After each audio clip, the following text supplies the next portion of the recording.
আসসালামু আলাইকুম। সবাইকে ধন্যবাদ জানিয়ে শুরু করছি আজকের ভিডিও। আজকে আমি রান্না করব গরুর মাংসের পাতলা ঝোল।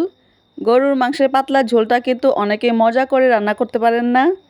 আমি যেভাবে গরুর মাংসের পাতলা ঝোলটা রান্না করি, এইভাবে রান্না করলে কিন্তু টেস্টটা বেশি পাবেন। চলুন রান্নার পুরো রেসিপিটি দেখে নেই। এইখানে আমি 500 গ্রাম গরুর মাংস নিয়েছি। 2টা বড় আলু টুকরো করে কেটে নিয়েছি। এগুলো ভালো করে ধুয়ে নিয়েছি।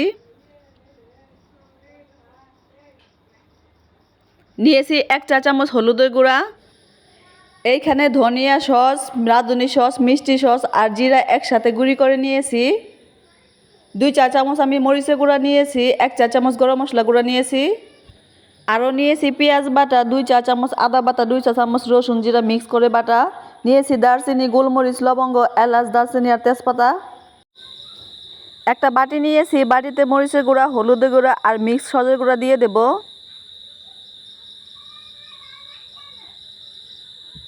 গরম মশলা গুঁড়াটা আমি পরে ব্যবহার করব। নর্মাল পানি দিয়ে আমি মশলাগুলো মিশিয়ে নেব। মিশিয়ে নিয়ে আমি 20 মিনিটের মতো রেখে দেব। এইভাবে মিশিয়ে রাখলে কিন্তু রান্নার টেস্টটা ভালো আসে।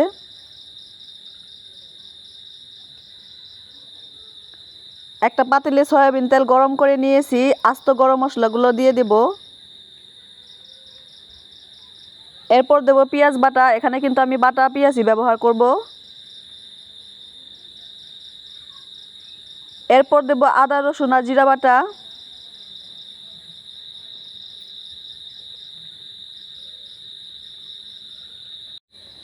মশলাগুলোর কাঁচা গন্ধ দূর হওয়া পর্যন্ত ভেজে নেব। এখন দেব পরিমাণ মতো লবণ।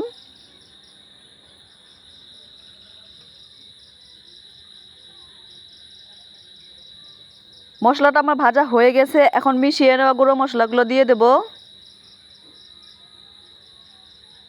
মশলাগুলো আমি ভালোভাবে কষিয়ে নেব।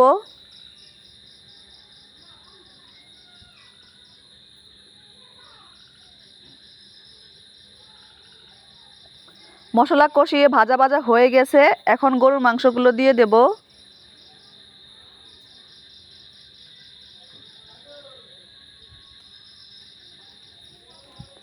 মশলার সাথে মাংসটা ভালোভাবে মিশিয়ে নেব।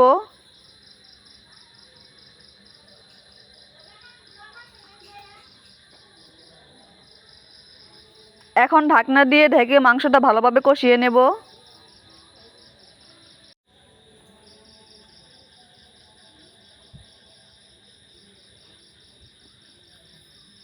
10 মিনিট পর মাংস থেকে অনেকটা পানি বের হয়ে গেছে। এই পানিতেই কিন্তু আমি চুলার আঁচ কমিয়ে রেখে মাংসটা কষিয়ে নেব।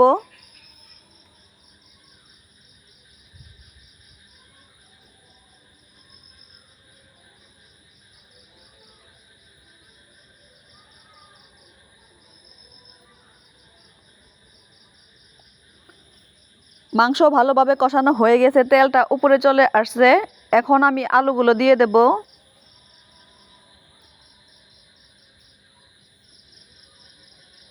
এখানে আমি হাফ কাপ পানি ব্যবহার করব। এখন মিশিয়ে নিয়ে ভালোভাবে 10 মিনিট কষিয়ে নেব।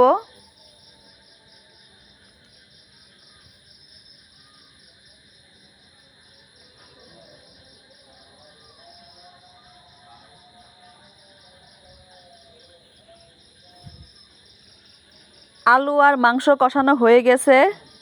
এখন পরিমাণ মতো পানি দিয়ে দেব।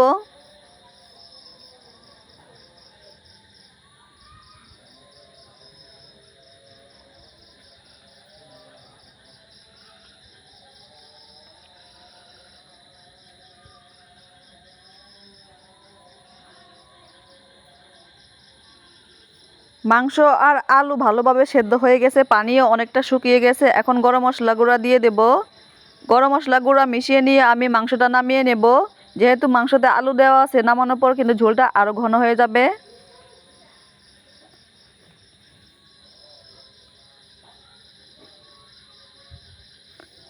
আলু দিয়ে গরুর মাংসের পাতলা ঝোল আমি বাটিতে বেড়ে নিয়েছি। দেখুন কালারটা কি সুন্দর হয়েছে। আমার রেসিপিতে গরুর মাংস ঝোল রান্না করে খেয়ে দেখবেন, তুলনামূলকভাবে টেস্টটা কিন্তু বেশি হবে।